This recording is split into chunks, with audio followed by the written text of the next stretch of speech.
የሰማኸኝ ከሆነ እኔ ምንም እያደረጋችሁት ያለው ነገር እየተመቸኝ አይደለም። ብሩክ ይስጥልን። የሩታና የአብርሃም ጉዳይ እንግዲህ በጣም ተካሮ እስከ ጓደኛቸው ጣልቃ ገብነት የደረሰ ሆኗል። ስለዚህ ጓደኞቹ ጣልቃ እየገቡ ሲበጠብጡት ኤፍሬም ኤፋ ባለ ክንፋ በጣም ተናዶ ያው ጓደኞችን ለማነጋገር ዛሬ ቀጠሮ ይዟል። ሰላም ጤና ይስጥልን። ለቤቱ አዲስ የሆናችሁ ሰብስክራይብ ያላደረጋችሁ ሰብስክራይብ እያደረጋችሁ አዳዲስ መረጃዎችን ለማግኘት ከኛ ጋር እንድትሆኑ ጠይቃለሁኝ። ስለዚህ ኤፍሬም ምን ያደርግ ይሆን? ጓደኞቹን ቀጥሯቸው እየተጠባበቀ ያለበት ሁኔታ ነው ያለው። ስለዚህ በጣም ተናዷል በጓደኞቹ በአብርሃም ዋሽቶ ያስታርቃል፣ እናንተ ግን ያው የማጣላት ስራ ነው የያዛችሁት በሚልም ጭምር እጅግ በጣም ተናዶባቸው ያለበት ሁኔታ ነው ያለው። እስኪ እንከታተል።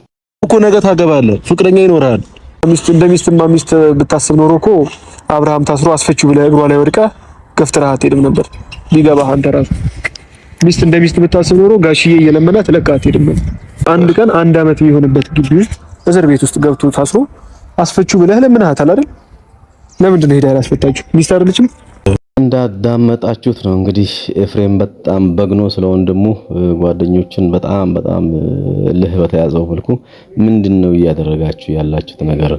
ሰው ለጓደኛው ለማስታረቅ ዋጋ ይከፍላል። ከዚህ በፊት ደግሞ ለማስታረቅ ብዙ ጥረት ሞክራችሁ ነበር። አሁን ምን ታይቷችሁ ነው እንዲህ እያደረጋችሁ ያላችሁት? እያለ ጭምር በጣም በስሜት እየተጨቃጨቁና እየተከራከሩ ነው ያሉት። ስለዚህ ከቻላችሁ አብርሃምና ከሩታ ህይወት ውጡ። በቃ እሷን አንፈልጋትም፣ ውሽሚቱን አንፈልጋትም። እርሱም ምርጫውን መርጦ ወደ አንድ ተሰብስበዋል በሚልም ጭምር እያስረዳቸው ነው። እስኪ እንግዲህ ቀጣዩን ደግሞ እንከታተል። ቤቱን ሰብስክራይብ ካላደረጋችሁ ሰብስክራይብ እያደረጋችሁ አዳዲስ መረጃዎች እንዲደርሷችሁ እንጠይቃለን።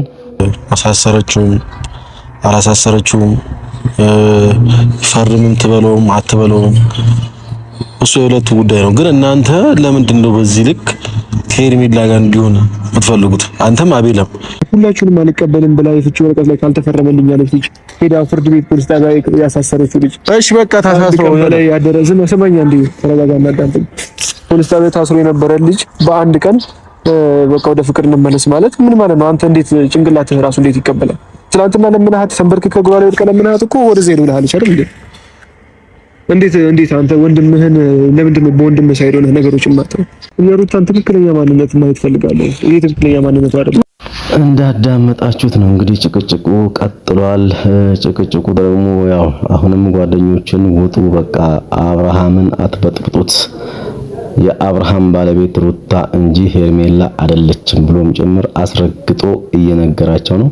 ነገር ግን እነሱ ምንድነው አንተ ያኔ ተንበርክከ ስትለምናት እግሯ ስር ወድቀህ ስትለምናት እባክሽን አታሳስሪው ይፈታህ ብለህ በምትለምናት ሰዓት እንኳን ዋጋ ያልሰጠችህን ሴት ዛሬ እንዴት ትከራከርላታለህ እያሉም ጭምር እየሞገቱ ነው። እስኪ እንየው ቀጣዩ ቪዲዮ።